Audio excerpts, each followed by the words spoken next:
Andrew's got to go. He's got to go. He's got to be banished, just like just like Harry and Meghan have to be banished. Meghan Markle was a past close associate of Andrew, and she participated in everything that was going on. This is Charles's make it or break it moment, is now. How he deals with this now will determine whether or not the monarchy survives. Nobody will care how many trees he planted at the end of the day.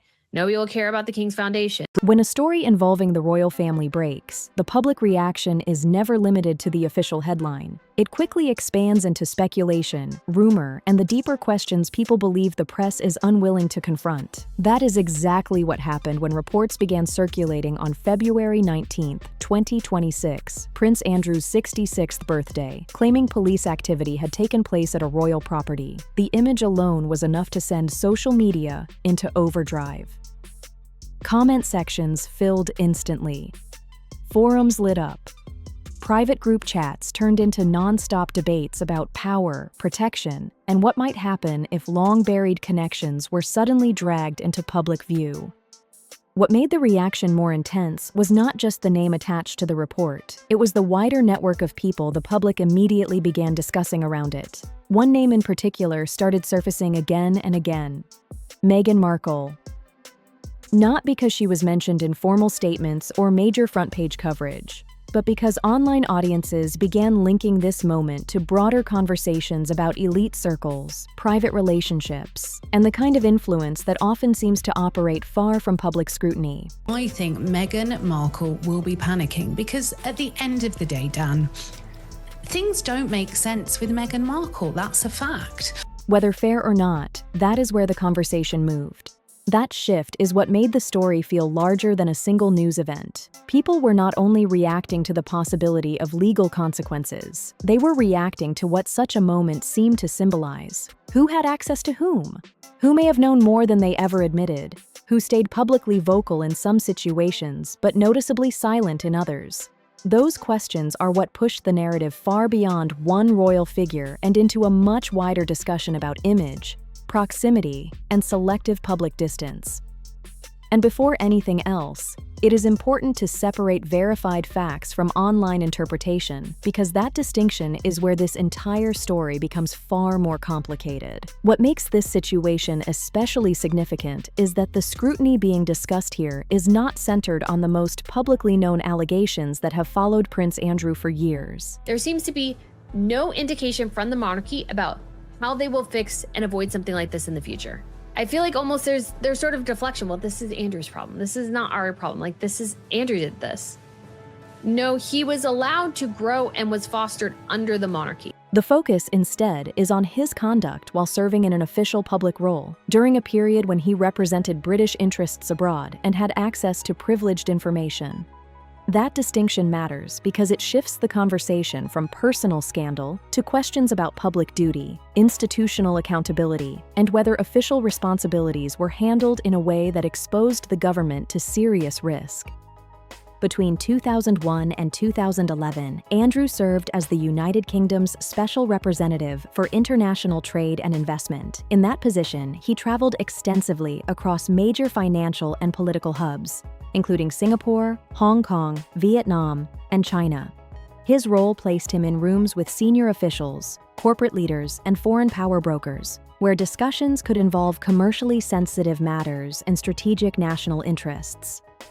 This was not ceremonial pageantry. It was a position tied to real access, real briefings, and real expectations of discretion. That is why the allegations now being discussed carry such weight. In public office, what now follows is the full, fair, and proper, like that he actually did not use the Oxford comma, good for King Charles and his team, by which this issue is investigated in the appropriate manner and by the appropriate authorities. In this, as I have said before, they have our full and wholehearted support and cooperation. Let me state clearly, the law must take its course. The concern is not merely that Andrew remained in contact with a deeply controversial associate after publicly signaling distance. The deeper concern is the suggestion that information obtained through official channels may have been shared outside those channels, while Andrew was still acting in a formal capacity. Reports tied to released communications have fueled the belief that this was not a matter of occasional personal contact, but a pattern that may have blurred the line between public office and private association in ways that would alarm both government and palace insiders. The seriousness of that possibility is what made reports of coordinated searches at royal-linked properties so shocking to the public. Spaces associated with royal privacy and protected status suddenly became part of a broader legal and political conversation. For many observers, that was the moment this story stopped looking like another chapter in an old scandal and began to look like something far more destabilizing for the institution itself. The question hanging over this entire situation is the one people keep circling back to, even when they do not say it directly. If the allegations now being discussed reach beyond private misconduct and into the sharing of sensitive information, then the story does not end with one man. It immediately raises a broader and more uncomfortable issue. Who else may have been aware of what was happening, and who else in that wider social and institutional orbit could now be facing quiet scrutiny behind the scenes? That is the question giving this story its real weight, because the world surrounding Andrew was never confined to one royal title. It was a network of wealthy figures, influential intermediaries, political contacts, and high-profile social relationships that often moved through the same protected spaces. Where Charles was basically had his hand forced to remove Andrew's title is an indication of failure, because Charles should have done that without the public pressure. He did sort of the bare minimum, which says, oh, Andrew won't use it anymore, like, whenever he has a public event or something. I don't know. I mean, he was trying to rehab Fergie and Andrew this year still. That is why the wording of the king's response drew so much attention. In moments like this, language is never random. Every phrase is measured, especially when the monarchy is under pressure. By referring to Andrew in formal, personal terms, rather than leaning on a royal title or a familial description, the statement projected distance. It signaled that this was not being framed as a matter for the institution to absorb collectively, but as a matter attached to Andrew as an individual. In royal terms, that kind of phrasing can carry enormous meaning. It tells investigators, the press, and the public that the palace understands the danger of association and is drawing a line as clearly as possible. What makes that signal even more striking is the history behind it. For years, reports and palace chatter have suggested that tensions around Andrew's judgment, public role, and institutional risk had been building beneath the surface. Any long-standing internal concern now appears more significant in hindsight, because it suggests that the possibility of future damage was not unthinkable to those closest to the crown. What does the monarchy need to do? Well, I think definitely the monarchy needs to acknowledge fault. Acknowledge that Andrew's crimes happened under their roof. And that is what makes the present silence so powerful. The monarchy has often survived scandal by projecting solidarity, control, and internal unity. But when visible unity disappears, that absence becomes part of the story itself. In this case, the lack of collective public defense may be saying more than any dramatic statement ever could. What makes this moment feel bigger than an ordinary royal controversy is the way some observers have started framing it. They are not describing it as a brief embarrassment or another difficult news cycle. They are describing it as a test of the institution's long-term stability. That kind of language changes the entire atmosphere around the story. It suggests that the concern is no longer limited to one headline or one scandal, but to whether the monarchy can continue absorbing repeated damage without weakening public confidence even further. When that kind of doubt begins to grow, the conversation shifts from reputation management to institutional survival. That is also why attention has increasingly turned toward the future faces of the monarchy, especially Prince William. For years, he has often been portrayed as more focused on protecting the crown's long-term image and reducing the burden created by repeated controversies. Fairly or unfairly, he is often seen as representing a stricter, more modern instinct within the royal structure. And tell the public how they're going to make sure this doesn't happen again. I've argued and advocated for a standard code of conduct that all working royals abide by, and if they don't, they're out. One that places public trust and institutional discipline above personal loyalty. Alongside Catherine, he now stands in the public mind as part of a more stable and carefully protected image, which makes the contrast with the current turmoil even more pronounced. That growing contrast is part of what pushed online discussion in another direction. As public attention widened beyond Andrew himself, many people began revisiting familiar names connected to broader conversations about influence, access, and elite social circles. Meghan Markle quickly became one of those names, not because of any formal allegation tied to this specific moment, but because public debate online often pulls in figures who have long been associated, rightly or wrongly, with discussions about status, networks, and proximity to powerful people. Once that kind of speculation begins, it tends to expand rapidly. But this is exactly where caution matters most. Online rumors can create the illusion of connection long before any verified evidence exists. Repetition is not proof, and public fascination is not the same as factual confirmation. If this story is going to be discussed responsibly, the line between documented information and internet speculation has to remain clear. Without that distinction, the conversation stops being serious analysis and becomes little more than amplified assumption. To be clear, none of the allegations that circulate online about Meghan Markle have been proven in court, and there is no basis for presenting rumor as established fact. She has not been convicted of any offense connected to the kinds of claims that frequently appear in online discussions.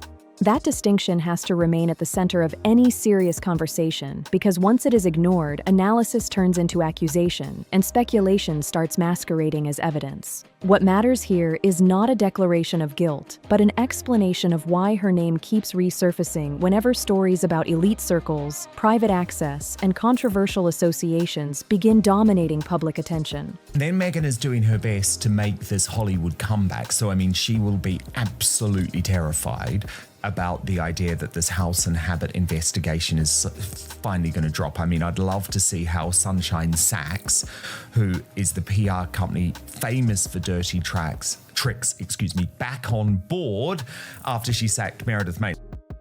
The renewed interest did not appear in isolation. It grew out of long-running public curiosity about overlapping social worlds, especially the kind built around exclusive events, wealthy networks, and invitation-only spaces where influential people from entertainment, business, and politics often cross paths without those connections being fully understood by outsiders.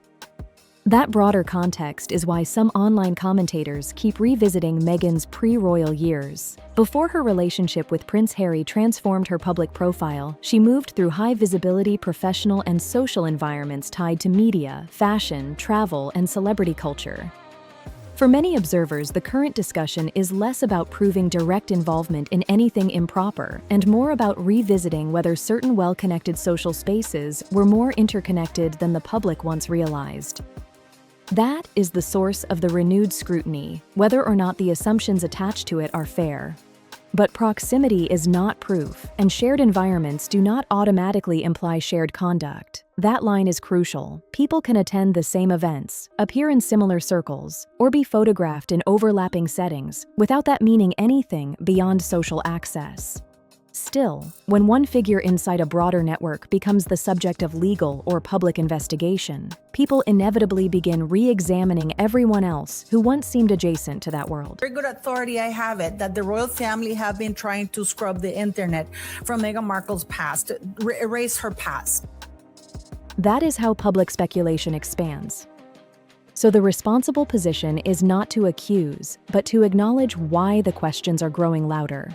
Once a major figure in an elite environment comes under scrutiny, associations that once looked ordinary are suddenly interpreted through a harsher lens. Fairly or not, that is how perception changes. And when perception shifts, names that were once treated as unrelated can quickly become part of a much wider and far more intense public conversation. That broader history is now being reconsidered in a very different light, and that shift is easy to understand because it moves the conversation from rumor and symbolism into something far more concrete. For many viewers, this is no longer just about one man or one investigation. It has become a wider argument about titles, privilege, and whether the rules attached to public status are being applied consistently. behavior reflects on the institution just like Harry and Meghan's does. It all reflects. Why? Because he's still tied to it. And he was allowed to develop into this because of the monarchy. And he was given access to things because of the monarchy. And they knew he probably wasn't suited for. Once that question enters the discussion, the focus naturally expands beyond Andrew and toward the structure that surrounded him for so long. What has intensified the reaction is the contrast people believe they are seeing. If a senior royal figure can be publicly separated from institutional identity and treated as an individual standing on his own, then many members of the public begin asking what that means for everyone else still connected to royal status in some form. The issue, in their eyes, is no longer limited to personal conduct. It becomes a test of whether titles still carry practical protection, symbolic value, or both. And once that test begins, every exception starts attracting attention. The picture is half in, half out, doesn't work. And let's look at how are the royal family using and potentially manipulating their role of soft power. That is why the public response has taken on a sharper edge. For decades, the monarchy often survived by relying on distance, silence, and time. Controversies were managed carefully, damaging stories were contained, and the institution trusted that patience would eventually cool the public mood. But moments like this disrupt that old pattern. They create the impression that status alone may no longer guarantee the same insulation it once did. When that perception changes, titles stop looking like unquestioned honors and start looking like parts of a larger system the public wants re-examined. The speed of that reaction is what makes this moment so significant. People were not only reacting to the immediate scandal, they were asking whether the entire framework of royal privilege still makes sense in an era where public trust increasingly depends on transparency and equal accountability. Once that question takes hold, it spreads faster than any formal statement because it speaks to something deeper than one controversy. It speaks to whether the institution itself can still justify the protections it has long taken for granted. The strategy isn't working, and it hasn't worked for a long time, and Charles needs to, I think, be a firmer hand here. The monarchy is just letting things happen to them. And yes, I don't think the monarchy should have been informed when Andrew was arrested, but they should have been anticipating that and ready for it. What stood out immediately after the initial shock was the tone of the palace response. There was no sweeping emotional defense, no dramatic display of solidarity, and no attempt to overwhelm the moment with public sentiment. Instead, the messaging felt measured, cautious, and deliberately restrained. That kind of discipline is rarely accidental. It signals that the institution is thinking beyond the immediate headline and focusing on something far more important to its long-term survival. For the monarchy, survival has always depended on one fragile asset above all else: public confidence. Once that confidence begins to erode, every figure connected to the institution can find themselves pulled back under public examination. That is why Prince Harry and Meghan have re-entered the conversation in a different way. For years, debate around them largely centered on family conflict, media treatment, and their decision to step away from official royal duties. But the current climate has shifted the terms of that discussion. The question now is not simply whether they were treated fairly or whether they deserve independence. The question is whether symbolic royal status can remain attached to people who no longer serve a formal institutional role. Once the public starts asking that, the discussion becomes less personal and far more structural. What makes this especially significant is that the debate is no longer coming only from outspoken critics. Even people inclined to support the monarchy are beginning to ask whether a modern institution can continue relying on blurred lines between private identity and public privilege. In a media environment shaped by constant scrutiny, many people are no longer satisfied with tradition as its own explanation. They want consistency. They want boundaries. And they want to understand where status ends and responsibility begins. All of this is unfolding during a larger transition inside the royal family itself. King Charles is often seen as the steward of continuity, while Prince William is increasingly viewed as the face of the monarchy's future. That makes every decision carry additional meaning because each one signals what the next era of the institution may look like. More controlled, more selective, possibly far less willing to tolerate ambiguity around who represents the crown. That is the larger truth behind this moment. Royal scandals do not remain isolated for long. Each one resets expectations, reshapes public judgment, and changes how every connected figure is viewed. To the royal name. Think he wants to go full bore on his brother? Probably. But that would also mean it would encompass his son. Because let's be honest, Harry and Meghan should be stripped of everything and kicked out of the monarchy as well. No more line of succession, no more counselor of state, no more titles for the kids, no more titles for them. They should be gone. That was their decision that they made.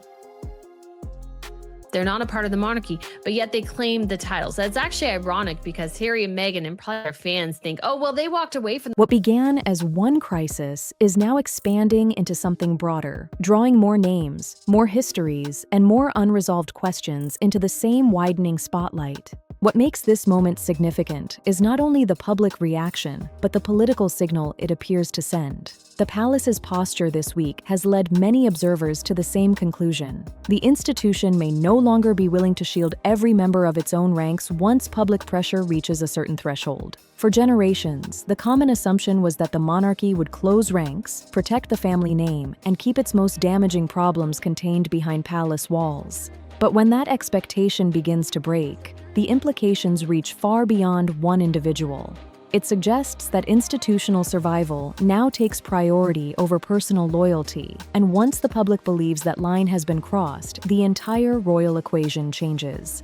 That shift also affects the wider debate around privilege, status, and public support. One issue that has already re-entered discussion is security. Prince Harry and Meghan have long been at the center of arguments over protection, public funding, and what obligations the state should carry toward individuals who no longer perform official royal duties.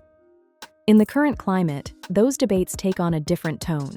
When the public sees even deeply connected royal figures treated with visible distance during a period of intense scrutiny, it becomes harder for many people to justify special protections that appear disconnected from formal service. Fairly or unfairly, the standard people are applying now is not sentiment, but consistency.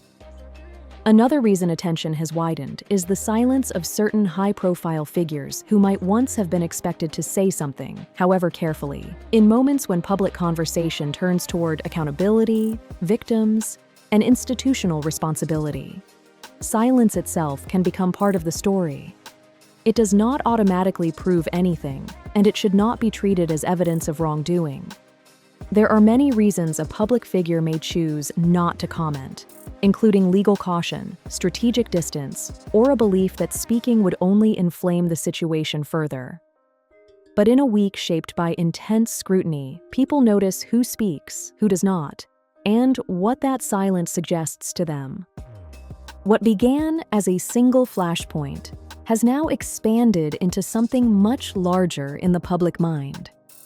The story is no longer just about one royal controversy. It has become a wider examination of how powerful circles operate. One of the most serious crises the royal family, I would say, has ever faced in modern history. How institutions respond under pressure, and how quickly public perception can shift when long-protected systems appear vulnerable. Every new development adds another layer to that conversation. More names are revisited. More past associations are re-examined. More questions are asked about who benefited from proximity to influence and who now wants distance from it. That is why this moment feels different from the scandals that came before it. It is not only exposing one controversy, it is forcing a broader reckoning with the meaning of royal status, the limits of institutional protection, and the public's growing demand for accountability that applies evenly, not selectively. In that kind of environment, silence, distance, and carefully measured language all carry meaning. And as the spotlight continues to widen, the real issue may no longer be who is at the center of the story today, but who else could be drawn into it next. And that is why this story refuses to stay contained. What began as a single royal crisis has now grown into something far more revealing, a public reckoning over privilege, protection, and the limits of silence inside one of the world's most guarded institutions. The deeper this story goes, the less it looks like an isolated scandal, and the more it looks like a turning point. Not only for one man, and not only for 1 week, but for the entire system surrounding titles, status, and the people who have long moved within that rarefied world. Because once the public sees that even the most protected names can face scrutiny, everything changes. Old assumptions begin to collapse. Relationships that once escaped notice are re-examined. Silences that once passed without comment suddenly feel loaded with meaning. And the people who built their lives around proximity to power may now be discovering that visibility cuts both ways. The same access that once elevated reputations can, under a harsher light, become the very thing that invites deeper questions. That is the larger reality now taking shape. This is no longer just about one arrest, one palace response, or one familiar headline. It is about what happens when a system built on distance, ceremony, and controlled appearances begins losing control of the narrative. When that happens, every statement matters. Every absence is noticed, and every connection becomes part of a much wider public calculation. And the truth is, this story still feels unfinished. More scrutiny may come. More questions may surface. More names may find themselves pulled into conversations they never expected to re-enter. What was once whispered is now being discussed openly, and that alone tells you the climate has changed. So the real question is not whether this week was shocking. It is whether this was only the beginning. If you want the full breakdown on where this story could go next, and what the wider fallout may mean for the monarchy, the media, and everyone caught in the orbit of this controversy, stay locked in with BarzBuzz. If this saga had you shook, wait till you see what's next. You already know what it is. BarzBuzz got the real, raw, and unfiltered breakdowns. So don't forget to like, subscribe, drop a comment, and share this